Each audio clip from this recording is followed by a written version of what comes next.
wabarakatuh. Perkenalkan, nama saya Nurul Lizadi Eridia. Saya adalah mahasiswi biologi angkatan 19 Universitas Negeri Padang.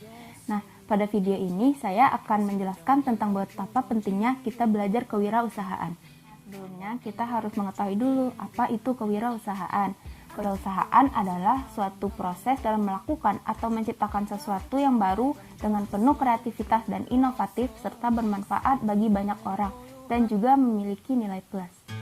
Lalu kita perlu mengetahui apa tujuan kita belajar kewirausahaan. Yang pertama adalah meningkatkan wawasan kita sebagai mahasiswa terhadap dunia kewirausahaan, lalu dapat memotivasi diri untuk terjun langsung ke dalam dunia wirausaha. Kedua, dapat meningkatkan kecakapan dan keterampilan kita sebagai mahasiswa. Lalu yang ketiga, kita diharapkan dapat menumbuh kembangkan wirausaha-wirausaha baru yang berpendidikan tinggi. Lalu kita juga diharapkan dapat menciptakan bisnis baru berbasis iptek. Nah, ada tujuan berarti ada manfaat.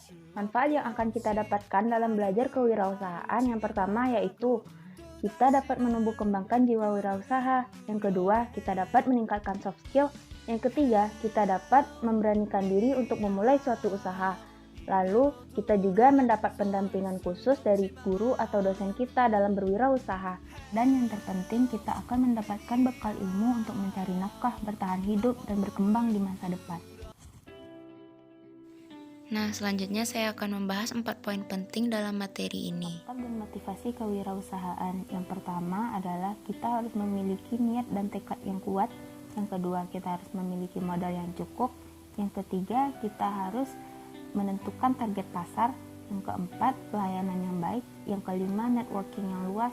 Yang keenam, pemasaran yang efektif. Dan yang terakhir adalah inovatif dan kreativitas tinggi. Isu dalam implementasi strategi. Ada 2 isu utama dalam penerapan strategi di perusahaan kecil. Yang pertama adalah pembentukan organisasi dan staf pada saat pertumbuhan. Yang kedua adalah transfer kepemilikan perusahaan kepada generasi berikutnya. Beberapa peran wirausaha dalam perkembangan bangsa terkhusus di bidang perekonomian. Yang pertama, dapat menciptakan lapangan pekerjaan, lalu dapat meningkatkan pendapatan nasional, lalu dapat memperkokoh pendapatan nasional dengan banyaknya kegiatan yang dilakukan oleh para wirausaha, serta dapat mengurangi kesenjangan ekonomi dan sosial di masyarakat. Nah, selanjutnya ada contoh beberapa pengusaha sukses di Indonesia. Contohnya ada Bapak Nadiem Makarim, ada Bapak Khairul Tanjung, ada Kak Ahmad Zaki, dan ada Kak Rachel Fenya. Tentu saja, kesuksesan tidak diraih dengan mudah. Orang-orang sukses pasti pernah mengalami masa-masa sulit, masa-masa berjuang.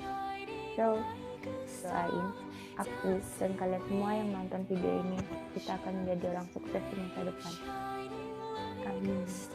Oke semuanya, itu aja sedikit yang bisa aku sampaikan. Terima kasih banget buat yang udah nonton sampai akhir.